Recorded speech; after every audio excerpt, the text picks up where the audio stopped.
예, 지금부터는 정치권 이야기를 좀 살펴보겠습니다. 네. 자, 정치권 이야기 중에서도 특히 이 선관위에 대해서 국정조사가 이제 실시가 되고 있죠. 그리고 오늘 올림픽공원, 우리 올림픽공원 현장에 홍석천 의원님께서는 자주 가시고 거기서 이제 또 태극기 들고 시민들과 대화도 나누고 하시는 모습이 자주 올라오는데, 지금 올림픽공원에 이제 현장 점검 형식으로 갔죠. 예. 그런데 거기서 좀 충돌이 있었는데 지금 조금 전에 하기를 막 하시던데 좀 정리가 됐습니까? 예.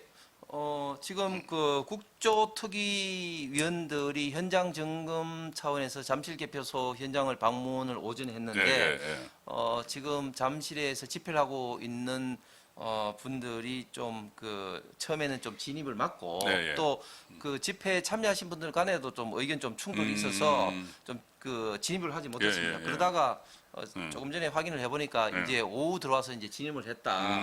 이런 어떤 소식을 봤는데, 저도 그곳에 거의 뭐 매일 가는데 그곳에 있는 분들도 성향도 좀 다양하지만, 대체로 이렇게 처음에 국조특위위원들 진입하는 것을 막은 이유는 이겁니다. 일단 기본적으로 이 정권에 대한 불신이 굉장히 큽니다. 그렇죠. 선관위에 대해서 그동안 계속해서 감사도 못하게 옹호도 했고 부정선거를 음모론은 몰고 이런 불신이 큰데다가 특히 지난번 그 잠실 실동의 개표소에 문제가 터졌을 때도 처음에는 뭐 안 하려고 하다가 강제적으로 진입을 했지 않습니까? 그렇죠. 그래가지고 그 투표함을 빼내오고 그리고 더 놀라운 거는 그것을 이제 그 법원에서 선거 보전까지 했음에도 불구하고 아예 용해를 해버렸다 하잖아요. 그러니까 지금 이 잠실에서 비가 오나 지금 계속해서 시위와 집회를 하시는 분들 같은 경우는 기본적으로 굉장히 불신이 많아서 민당 의원들이 들어가가지고 또 개표소에 어떻게 손을 댈지 모른다 이런 어떤 생각이 굉장히 많으신 것 같아요. 그래서 저도 어제 저녁에도 가가지고 계속 좀 설득을 했는데 결국 민당 의원들뿐만 아니라 국민의힘 의원들도 가기 때문에 절대 손은 못 댄다. 그러면서 좀 설득이 이루어져서 이제 조금 전에 진행한 걸로 보입니다. 예. 어쨌든 이제 국정조사 과정이니까는 거기에 대해서는 좀 협조를 할 것은 협조를 하고 진행이 돼야 되는데, 지금 하나 상황 변화가 국민의힘에서 계속 특검을 요구를 했는데 이재명 정권에서 외면을 했잖아요. 지금 뭐 할 때가 아니다고 했는데 한병도 원내대표가 이제 정청래가 나가고 나서 한병도 원내대표가 그럼 특검을 하자고 이야기를 했어요. 물론 그것이 순수성이 있는지 아니면은 특검의 주체, 그러니까는 특검의 추천 주체를 이제 민주당이 이제 하겠다는 그런 거 아직 말은 안 했지만 그런 것 같은데, 이 특검 이거 시작되는 때 이재명은 여전히 뭐 특검은 배제하고 합수본을 띄웠지 않습니까? 이게 특검이 제대로 진행이 될 것 같습니까?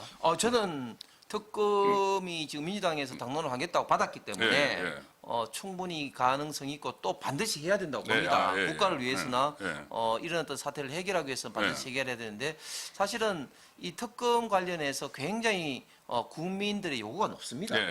이것은 여론조사상으로도 지금 나타나고 있기 때문에 민당에서도 결국은 이런 어떤 국민들의 요구를 마냥 무시하고 거부할 수만 없는 거 아니겠습니까? 지지율로 막 떨어지고 있고, 그렇습니다. 민주당 지지율 떨어지고. 그래서 특검은 이제 해야 되는데 특검을 하더라도 중요한 여러 가지 또 조건이 있습니다. 첫 번째 특검 추천권인데요. 이것을 여당에서 단독으로 하겠다 하면 안 되고 야당 주도로, 특히 부정선거를 그동안 계속 주장하시면서 또 많은 어떤 현장과 소송을 해본 그런 변호사들도 특검으로 포함될 수 있도록 해야 됩니다. 그거 중요하네요. 그다음에 또 두 번째는 이게 특검의 수사 범위인데 단순하게 이제 선관위뿐만 아니라 행안부라든지 선거 관련된 부처까지도 포함이 돼야 됩니다. 그렇죠. 왜냐하면 이 선거 업무라는 게 물론 선관위가 중심이 되지만 또 지방에 있는 지방자치단체 공무원, 시청, 구청, 군청의 공무원들이 대다수 다 들어가게 됩니다. 이게 무슨 말인가 하면 한 투표구에 사실은 선관위의 직원은 한 명 혹은 아예 없습니다. 전부 다 지방 공무원들이 파견 나와서 그 업무를 보고 있거든요. 그렇기 때문에 당연히 행안부도 이게 포함이 돼야 되는 거예요. 그렇죠. 심지어 지금까지 드러난 행안부의 거짓말이 6월 3일 당시 행안부는 몰랐다고 거짓말했는데 그동안 선관위와 행안부가 6차례나 통화했다는 거 예, 아닙니까? 예, 예. 그렇기 때문에 만약을 통화를 했는데 그 지역이 만약에 송파구다 뭐 그렇기 때문에 그 지역은 뭐 국민의힘이 유리한 지역이기 때문에 뭐 투표함이 뭐 예를 들면 그 투표용지 부족해도 된다 뭐 이런 식으로 만약에 뭐 행안부가 생각을 했다면 이거는 그렇죠. 당장 탄핵감이죠. 탄핵감이죠. 예, 예, 그래서 예, 예. 반드시 행안부도 포함이 된다. 예, 예, 예. 이런 것들을 아.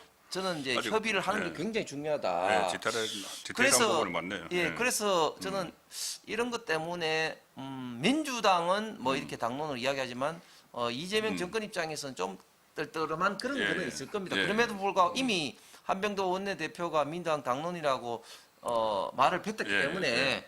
이것을 잘 이제 활용해서 빨리 협의를 해서 예. 특검으로 해서 이 문제를 해결하지 않으면 예. 저는 국민의 신뢰를 받기 힘들다고 예. 봅니다.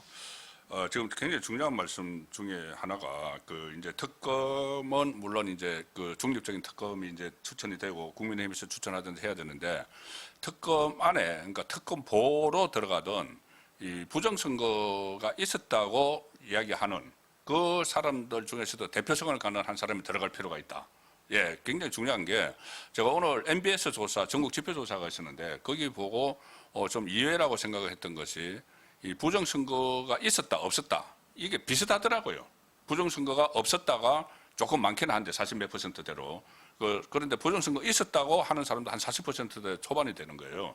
그러니까 이게 그 전에 하고 좀 다릅니다.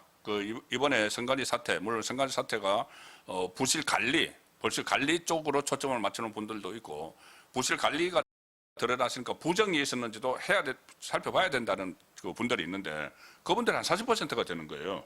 그렇다면은 그 입장을 대변을 하는 그 변호사나 그 한 사람이 특검 보나 이렇게 참여하는 게 맞네요. 그렇죠. 그 대표님 말씀하신 여론조사가 이제 MBS 여론조사인데 예. MBS 여론조사는 모든 여론조사 중에서 이재명 민주당 정권의 지지율이 가장 높습니다. 그렇죠. 이번에도 전화 다른 면접 조사고. 모든 여론조사는 이재명 지지율. 잘한다고 하는 지지율이 지금 50% 이하, 심지어는 예, 예. 40% 초반까지 떨어졌거든요. 예, 예. 그런데 MBS 이 여론조사는 아직까지도 56%가 이재명 대통령 그렇게 지지한다고 발표를 했더라고요. 발표를 했는데 예. 그럼에도 불구하고 예. 그 여론조사에서도 맞아요. 네. 부정선거가 있다 없다가 거의 네. 비슷하거든요. 비슷하게 나왔어요. 그래서 다른 여론조사는요. 다른 여론조사는 이미 훨씬 더 많은 국민들이 네. 부정선거가 있다고 생각을 예, 예, 하는 예. 여론조사가 속속 발표되고 예, 예, 있습니다. 예, 예. 사실은 이제 그런 것들이 저는 이번 투표용지 공급 부족이라는 대한민국 자유민주주의를 위협하는 참사 때문에 예. 이런 국민들 인식을 예. 지금 하고 있다고 생각합니다. 사실은 그동안 부정선거 이야기하면 뭐 음모론이라 하면서 굉장히 좀 그렇죠. 그, 폄하를 했죠. 예, 폄하를 하고 네. 또 그 언론이나 여론에서도 좀 안 좋은 시각으로 봤는데 뭐 이단자처럼 예, 근데 취급을 했죠. 지금은 상당히 지금 분위기가 달라졌습니다. 그렇죠. 이런 어떤 상황에서 이런 상황에서 네. 제대로 특검을 통해서 모든 문제를 다 네. 한번 샅샅이 봐야 된다. 예. 그다음에 특검에서 가장 중요시해야 되는 게 그동안 부정선거 언론자들이 계속 주장했던 중앙 서버 문제인데요. 중앙선거 서버. 윤석열 대통령이 이제 비상계엄을 선포를 하고 계엄군이 확보를 하려고 예, 했죠. 예. 이 중앙선관위 서버도 해서 과연 이 그 선관위에서 본투표와 이 사전투표, 특히 사전투표에서의 어떤 이 문제도 정확하게 한번 봐야 됩니다. 예, 알겠습니다.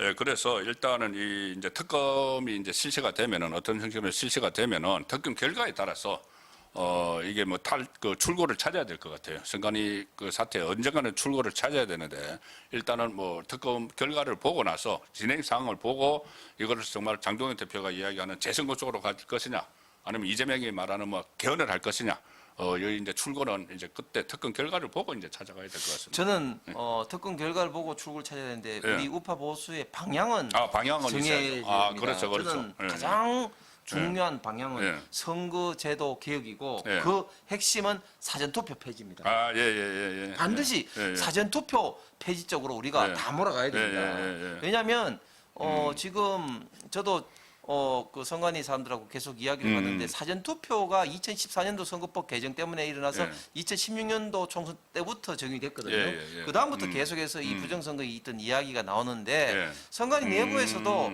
지금 선관위 업무의 90%가 사전투표 업무라고 이야기합니다. 예. 왜냐하면 보관해야 되죠, 이송해야 되죠, 입력해야 되죠. 이런 것들이 굉장히 힘든데 그런데 처음 초기에는 사전투표가 전체 투표의 차지하는 비중이 한 5에서 10%밖에 안 됐거든요. 예. 근데 지금은 절반입니다.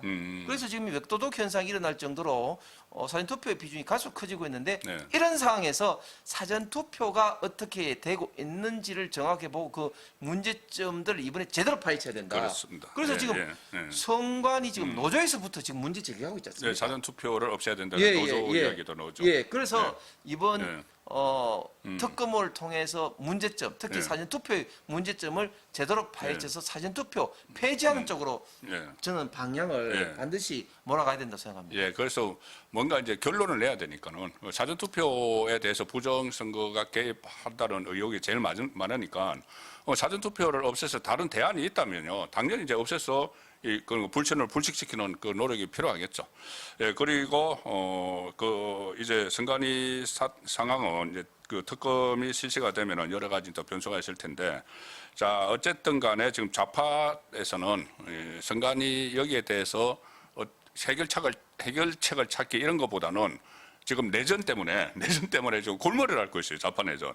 어제 문재인, 이재명 두 사람이 만났는데 이 두 사람이 겉으로는 뭐 통합 이야기를 하면서 문재인은 마치 김어준의 논리를 대변하는 듯한 그런 모습을 보였어요. 뭐 코어 지지층, 그러니까 당부터 이 단합 통합을 해야 된다. 그리고 이재명은 뭐 외연 확장 비슷하게 이야기를 했는데 어제 두 전 현직 그 집권자 만나면 어떻게 보셨습니까? 예, 저는 어제 만남을 보면서 이 두 사람 간의 간극이 예상보다 굉장히 크구나. 더 넓어졌죠. 예, 와. 하는 것을 예. 확실히 예, 알 수 예. 있습니다. 예. 왜냐하면 뭐 겉으로는 아주 좋은 만남이었고 뭐 뭐 통합 비빔밥 이야기하는데 먹고 뭐 그런데 통합이라는 이야기 단어를 바라보는 시각이 완전히 다른 것 같아요. 맞아요. 예. 문재인은 민주당의 통합을 가장 강조해서 예. 민주당의 통합을 통해서 이제 나가야 된다. 예. 국민 통합으로 가야 된다. 예. 이런 어떤 논리인 예. 것이고 예. 이재명은 끊임없는 외연 확장과 예. 다수를 우리가 점해야 된다. 이런 걸 통해서 확실히 이재명 문재인의 생각이 완전히 다른 것을 알 수가 있었는데 이런 것들이 왜 생겼느냐? 결국은 문재인 입장에서 봤을 때는 사실은 이재명과 처음부터 예를 들면 2017년도 대통령 선거 경선할 때부터 계속해서 뭐 해경국 김씨라든지 그런 게 나왔고 그렇죠. 또 대통령 취임체는 본인이 임명한 윤석열 총장 시절에 또 많은 또 수사가 이재명은 또 받았다고 압박을 받았다고 생각하지 않습니까? 그 이후에도 또 친명행제 비명 행사를 통해서 결국은 비명 행사 말이 비명이지 결국은 친문이 행사하는 거 그렇죠. 아니겠습니까? 예, 다 친문이죠. 거기다가 또 이재명 그 대통령 취임할 때부터 끊임없이 좌파 유튜브 중에 예를 들면 뭐 그 김어준 매불쇼를 제외하고 수많은 유튜브들이 친문, 특히 문재인 비판하는 게 엄청나게 많이 돌고 있습니다. 뭐 이동형부터 시작해서 그렇죠. 그런 것들을 김용민. 유시민은 어떻게 표현하느냐? 결국은 정축을 해야 되는 이재명이 재건축을 하면서 철거 용역, 촉법 용역을 지켰다. 이렇게 유시민이 직격탄을 날리지 않습니까? 저는 말 표현은 참 어디서 잘 가져와요. 저는 그런 유시민의 시각을 문재인도 똑같이 지금 갖고 있다고 봅니다. 예, 맞습니다. 본인이 지금 1년 동안 얼마나 당하는 것을 평산에 살 일도 없는데 그 유튜브를 많이 보겠습니까? 이 유튜브 털면은 계속 자기 진영에서 자기를 비판하는 것들이 막 나오니까 쏘서 나오니까 얼마나 그동안 부글부글 했겠습니까? 그렇기 때문에 그런 어떤 연장선상에서 어제 했던 만남에서의 말, 특히 통합에 대한 것도 완전히 바라보는 각도가 완전히 그렇죠. 정반대로 바라보고 있구나 생각이 들었습니다. 그래서 한 사람은 김민석을 대변하고 한 사람은 정청래를 대변한다는 생각까지 했습니다. 전 현직 집권자가 마치 당권 경쟁 대리전을 펼치는 것처럼 신경전.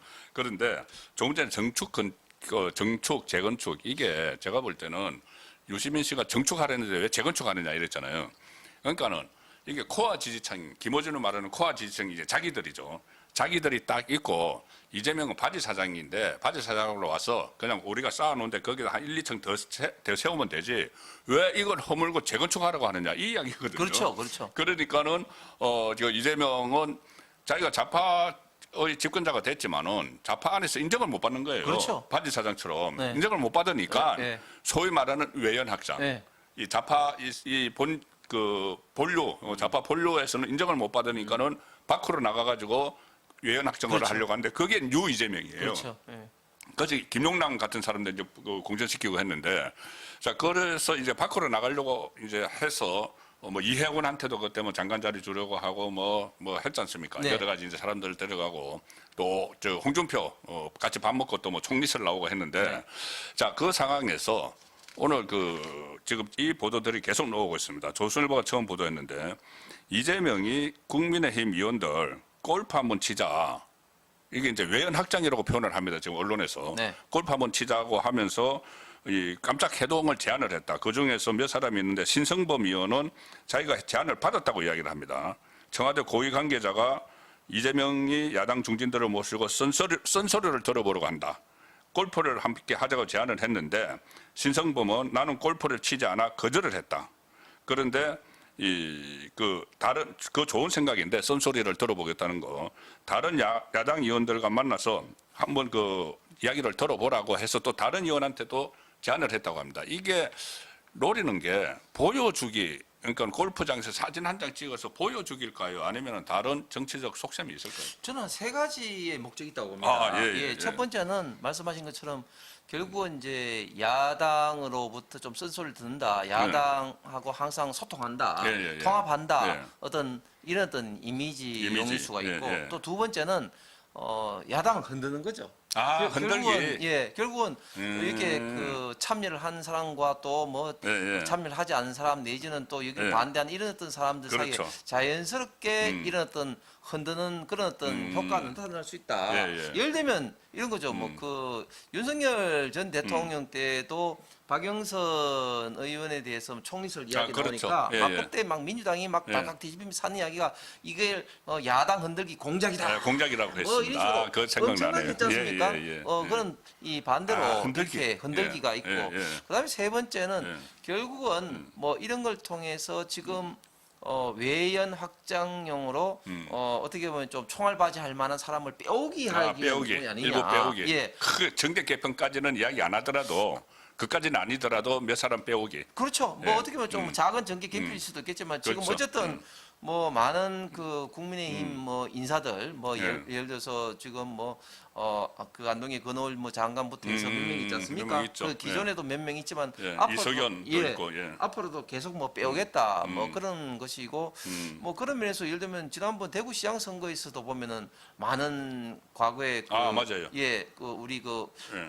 의원들 중에서도 보면은 예. 몇 사람이 김부겸 의원 캠프 지지선하고 예. 뭐 그랬습니다. 예. 뭐 그렇기 때문에 흔들고 빼오기 위한 어떤 그런 전략인 것 같은데 그런데 이재명이 대통령으로서 지지율도 지금 이렇게 계속 떨어지고 있고 또 많은 국민들이 더더욱 지금 특히 이제 우파 보수를 중심으로 해서 이재명을 극도로 지금 이제 혐오 내지는 정화하는 이런 분위기에서 과연 갈 사람이 있겠느냐 예. 그런 어떤 입장에서는 참 굉장히 좀 부정적입니다. 그런데 그럼에도 불구하고 사실은 여야 간에 좀 소통도 해야 되고 하는 것은 또 맞는데 예. 그러면서 참 우리가 시간을 거슬러 올라가면 윤석열 전 대통령 때는 계속해서 예를 들면 국회의장 당시 국회의장 김진표 예. 의장과 세 번 식사를 예. 하고 또 여러 가지 제안을 많이 했거든요. 예. 뭐 예를 들면 상임위원장들 뭐 청와대 뭐 대통령실 뭐 어디 와서 뭐 식사 제안도 하고 이렇게 했는데 그때 하나같이 민주당에서 나온 반응이 뭐냐면 아니 당 대표를 놔두고 왜 상임위원장들하고 그렇게 식사를 하냐 하면서 뭐 윤석열 대통령 입장엔 순수하게 소통이라든지 국정 운영에 도움을 받고자 했는데 또 돌아온다원 엄청난 어떤 비난 비판의 화살만 받았습니다. 그래서 그런 걸로 본다면 이재명 대통령도 쓴소리 듣고 소통을 한다는 그런 어떤 진정성을 입증하기 위해서는 장동혁 대표부터 정말 1대1로 만나서 좀 이야기를 좀 들어봤으면 좋겠습니다. 예. 그렇죠. 장동혁 대표 만나서 좀 허심탄회하게 좀 이야기를 하고, 그러니까 여러 가지 그 오찬도 있고 만찬도 있고 있을 수가 있는데 굳이 골프를 하자는 게 얼마 전에 이제 트럼프 그 만나고 나서 트럼프가 골프 치자고 하더라. 준비 좀 해봐야 되겠다. 이 이야기 한 그 시점에 막 이 야당 의원들한테 막 간 것 같아요. 그럼 트럼프 골프를 연습해서 좀 연습 상대? 파트너를 구하기 위해서 연습 파트너인가요? 조금 전에 이제 그 얼핏 그 대구 쪽에서도 그러면 이야기를 하셨기 때문에 제가 갑자기 생각난 게 우리 홍석천 의원님께서 2년 전까지 이제 대구에 국회의원이 있었고 그런데 홍준표 전 대구시장이 요즘 SNS에 글을 올려서 뭐라고 계속 쓰냐면은 이 반도체가 호남으로 다 뺏긴 데 대해서 대구 의원들 당에도 싸다는 식으로 이야기를 해요. 왜냐하면은 자기가 고군분투했다. 내가 이 대구 발전을 위해서 고군분투를 하고 여러 가지 뭐 AI 산업도 가지고 오려고 하고 내가 고군분투하는데 대구 지역 국회의원이 12명이죠. 12명은 그냥 아무 역할도 안 하고 그냥 한마디로 말하면은 존재감이 없었다. 나 혼자 다 했다. 이렇게 하는데 그때 홍준표 시장 때 국회의원 하셨잖아요. 네네네. 그 SNS 글 보셨죠? 예, 예. 어떻게 보십니까? 예, 저는 홍준표 전 시장이 하신 말씀이 100% 틀리다 이렇게 말하기는 어려울 것 같습니다. 예. 홍준표 전 예. 시장도 뭐 대구를 위해서 노력을 했죠. 뭐 예, 예. ABB라고 해서 뭐 AI하고 배터리하고 이런 걸 하려고 했습니다. 예. 했는데 과연 그러면 얼마만큼 본인이 그 진실성 있게 노력을 했느냐. 예. 본인은 뭐 여러 가지 어떤 건강상 문제도 있고 해가지고 뭐 페이스북에 글만 썼지 사실은 과연 정부 부처의 사람들, 기업의 사람들, 특히 국회의원들이라든지 정권하고 정말 긴밀하게 열심히 소통했습니까? 그 이야기 하더라고요.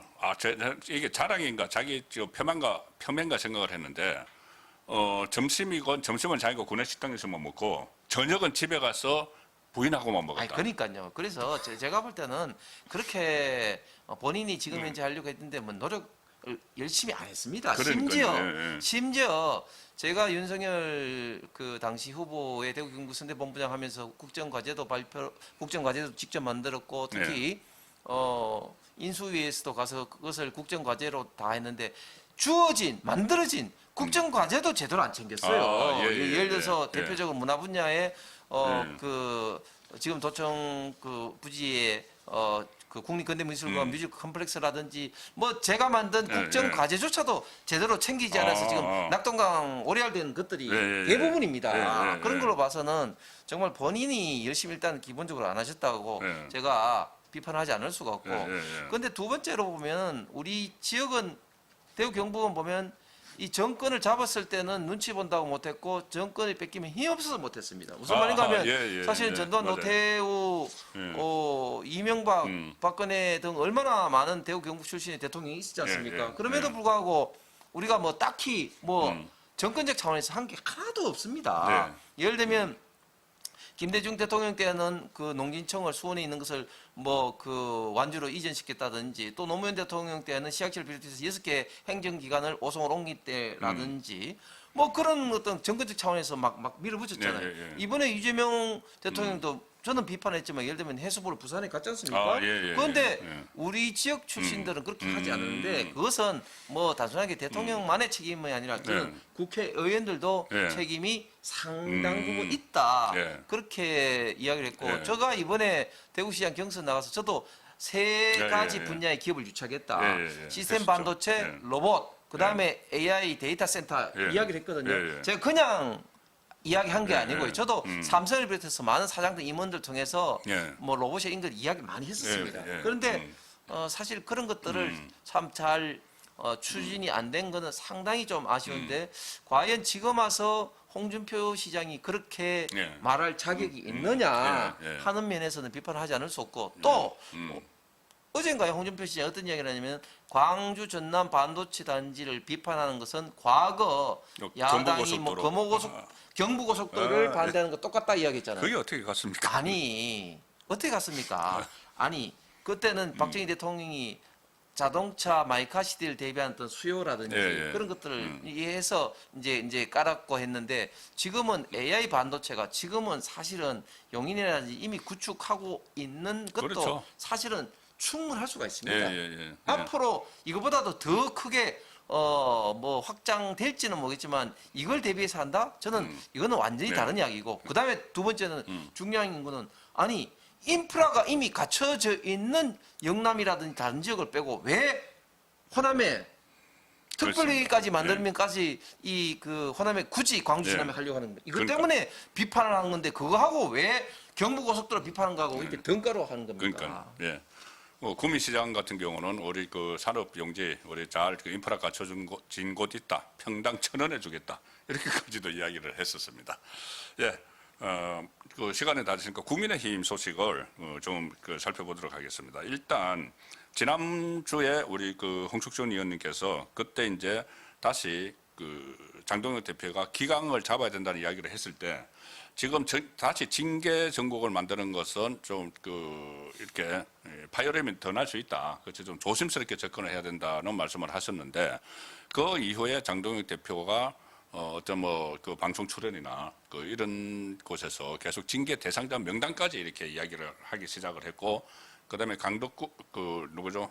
그 사무부총장 강명구. 강명구 그 이제 그 SNS 이렇게 텔레그램 메시지를 보면은 그 명단까지 막 나왔잖아요. 그 10명 이상이 징계 대상 이렇게 되고 있는데 어느 선까지 그렇다고 이제 분란이 일어날까봐 가령 예를 들어서 분명히 해당 행위를 한 사람을 그냥 흘려버리면 이거 정당으로서 그 상대 존립 자체도 문제가 되거든요.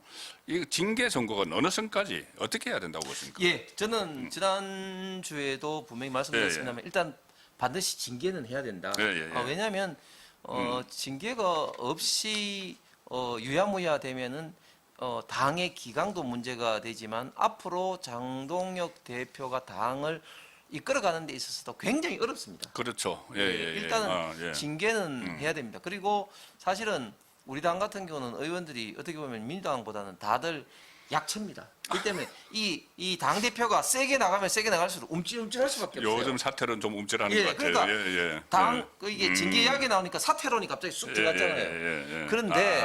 그런데 징계는 하되 지난주에 말씀드린 것처럼 두 가지가 전제가 돼야 됩니다. 첫 번째 당은 당규상 충분히 어겼기 때문에 대의 명분이 돼야 됩니다. 그렇죠. 그다음에 두 번째는 그 징계가 여러 가지 종류가 있으니까 당에 어떻게 보면 좀 파열음을 최소화할 수 있는 방식으로 진행이 돼야 됩니다. 자, 그러면 충분히 명분이 있는 거는 어떤 것이냐? 결국은 무소속을 도운 거라든지. 그렇죠. 뭐 이런 것들은 부산 북값 가가지고 명백히 대의 명분이 있거든요. 예를 들어서 당 대표 그냥 사퇴하는 요구 이거를 징계를 한다. 이거는 그 어떻게 보면 좀 역풍을 맞을 수 있습니다. 좀 사적인 느낌이 드는 그렇습니다. 거죠. 물론 그렇다 하더라도 사퇴를 그 좀 뭐랄까 좀 지나친 그 예를 들어서 뭐 비하라든지 그걸 편을 쓴 거. 표현한다든지 이런 거는 또 다른 이야기입니다만은 어쨌든 대의 명분을 어떤 잘 판단을 해서 일반적인 당원 국민들이 봤을 때 아 이건 너무 심하다 이런 것은 이제 징계를 해야 된다. 그다음 또 두 번째 제가 이제 이 파열음 내지 이런 것까지도 이제 최소화하는 이런 입장에서는 징계의 어떤 양정이라는 게 있지 않습니까? 최고 강한 게 예를 들면 이제 제명이기도 한데 이제 주의 경고부터 해서 뭐 출정 정지와 당원권 정지까지 되는데 그러면 제가 생각할 때는 이걸 뭐 이게 그 출당 내지는 제명까지 갈 사안인가? 이거까지는 좀 신중하게 좀 판단해서 어느 정도 이 사람이 분명히 잘못했다는 것을 기록을 남겨야 된다. 그리고 또 중요한 게 뭐냐면 이 기록이요 곧 일어나는 이 총선에서 공천에서 그렇죠. 밀접하게 관계됩니다. 그렇기 때문에 저는 반드시 징계는 하되 두 가지 요건은 반드시 염두에 두고 아주 기술적으로 현명하게 대처를 해야 된다고 봅니다. 그렇네요. 그러니까 장동혁 대표가 임기를 이제 계속을 하면은 그 내년 그 8월까지인가요? 임기가 8월까지인가 내후년 4월 총선에 공천권이 없어요.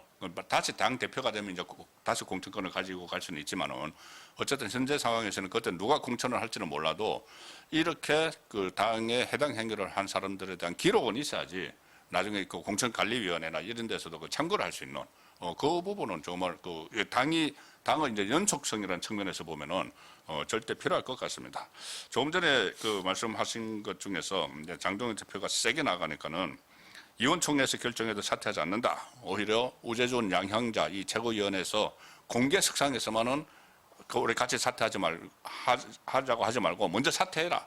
이렇게 하니까는 실제로 지금 어떻게 당 분위기가 어떻습니까? 좀 그 장동혁 사퇴론이 좀 숙적 없는 분위기로 맞습니까? 일부는 좀 숙지고 있는데 예.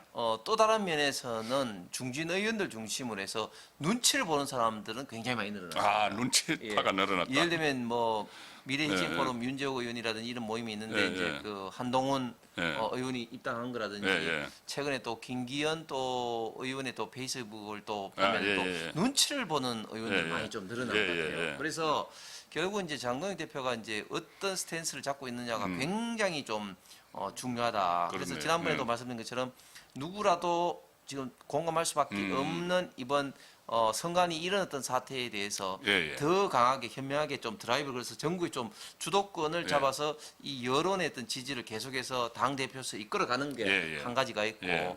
또 두 번째는 이렇습니다. 이게 당 대표만 이렇게 또 당을 뭐 이렇게 운영할 수는 없는 거 아니겠습니까? 네. 그래서 당에 많은 어떤 뭐 여러 가지 그 직책을 맡고 있는 사람들이 있는데 뭐 최고위원도 있지만 특히 당 대표가 임명한 사무총장부터 많은 임명직들 있지 않습니까? 그렇죠. 예. 과연 이 장동혁이 당 대표로서 임명한 사람들이 지금 제대로 역할을 하고 있느냐 이런 면에서는 네. 아마 장동혁 대표가 아마 고민할 겁니다. 예, 예, 예. 그렇기 때문에 조만간에 뭐 당직 당직 개편을 개편의 예상을 이야기도 하시네. 나오는데 예. 사실은 당 대표의 할 일을 보호자 하는 것도 중요하지만 먼저 어떻게 보면 좀 치고 가서 예. 먼저 그 분위기를 조성하고 이런 것도 굉장히 좀 중요하거든요. 예, 예. 그런 어떤 역할도 굉장히 네. 그 중요하다. 예. 그래서 앞으로 당직 개편 사항도 한번 봐야 될 것 같습니다. 예, 알겠습니다.